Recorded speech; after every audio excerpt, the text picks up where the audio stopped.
আজ বানাবো মোচা দিয়ে ধোকার ডালনা। তো তার জন্য বন্ধুরা এই যে ছোলার ডাল একটু ভিজিয়ে রেখেছিলাম 2-3 ঘন্টা, আর এই যে মোচা ভাপ দিয়ে সিদ্ধ করে রেখেছি। তো এখন এই ভেজানো ডালটা আর এই ভাপানো মোচাটা একসঙ্গে মিক্সিতে দিয়ে আগে ভালো করে একটা পেস্ট বানিয়ে নেব। এই যে আমার মোচা আর ডালের পেস্টটা বানানো হয়ে গেছে মিক্সিতে। এবার কড়াইয়ে একটু তেল গরম করে নিয়েছি। এবার একটু কালো জিরে ফোড়ন দিয়ে নেব, একটু হিং দিয়ে পেস্টটা ঢেলে দেবো।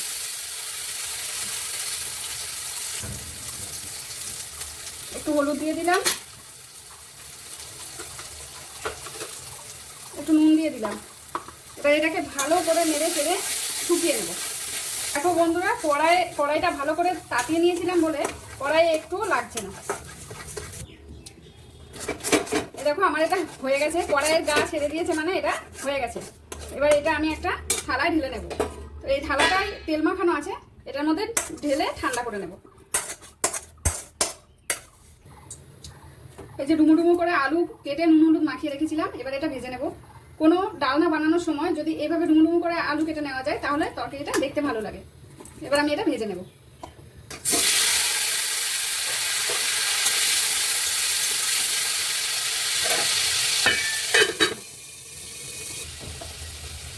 আমার এই ধোকাটা ঠান্ডা হয়ে গেছে, এবার এগুলোকে পিস পিস করে কেটে নেব।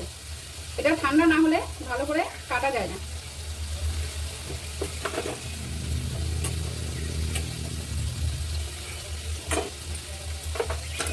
এই যে পিস পিস করে কেটে নিলাম, এবার এগুলোকে তেলে ভেজে নেব।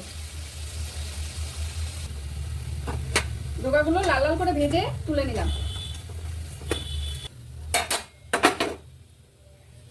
এবার এই তেলের মধ্যেই আরো একটু তেল দিয়ে দিলাম।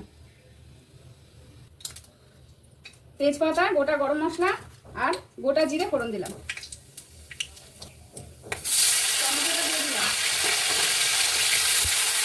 এটা নরম হয়ে গেছে। এবার এর মধ্যে 1 চামচ আদা বাটা, 1 চামচ লঙ্কা বাটা, 1 চামচ ধনের গুঁড়ো, 1 চামচ জিরের গুঁড়ো আর 1 চামচ হলুদ গুঁড়ো দিয়ে দিলাম। এবার মশলাটাকে ভালো করে কষিয়ে নেব। কড়াইয়ের তেল ছাড়া না পর্যন্ত এটাকে ভালো করে কষিয়ে নেব।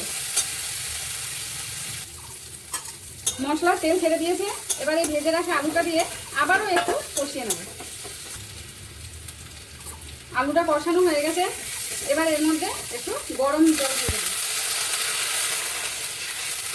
তরকারিতে সবসময় গরম জল দিলে এর স্বাদটা ভালো আসে। আলুটা সিদ্ধ হয়ে গেছে, এবার ভেজে রাখা ধোকাগুলো দিয়ে দেব।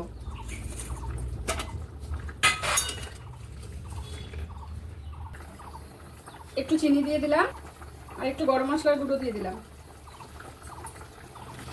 আর ডালনা তরকারিতে একটু ঘি না দিলে ভালো লাগে না, তাই একটু ঘি দিয়ে দিলাম।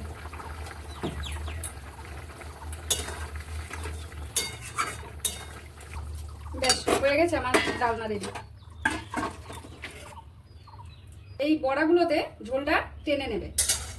দেখছো এটা একটু পরেই অর্ধেক হয়ে যাবে, সেজন্য একটু ঝোল বেশি রাখতে হয়।